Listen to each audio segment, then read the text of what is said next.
बातमी भीषण अपघाताची आहे. कारमधील जीवदान देणारी एअरबॅग एका 6 वर्षाच्या मुलाच्या मृत्यूला कारणीभूत ठरली आहे. वाशी येथील ब्लू डायमंड चौकात हा विचित्र अपघात घडलाय. कार डिव्हायडरला धडकली आणि कारच्या पुढच्या दोन्ही एअरबॅग्स उघडल्या गेल्या आणि पुढच्या सीटवर बसलेल्या 6 वर्षाच्या हर्षच्या तोंडावर त्या आपटल्या. यामुळे तो बेशुद्ध पडला. उपचारादरम्यान त्याचा मृत्यू झालाय. जसे की मित्रांनो, मी तुम्हाला माझ्या बऱ्याचशा व्हिडिओमध्ये सांगितलेलं आहे की पुढच्या सीटवरती लहान मुलांना बसवणं अवॉइड करा.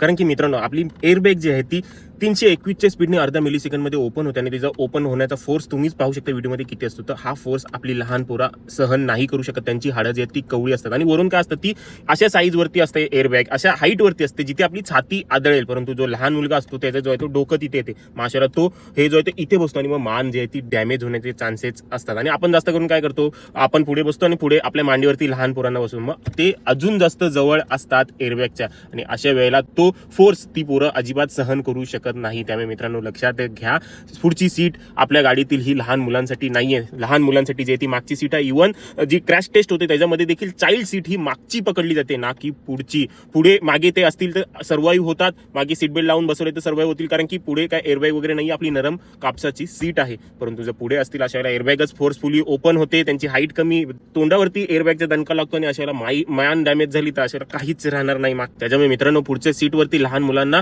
बसवू नका आणि त्याच्यासोबतच आपल्या मांडीवर देखील घेऊन बसू नका. हे खूप जास्त रिस्की आहे.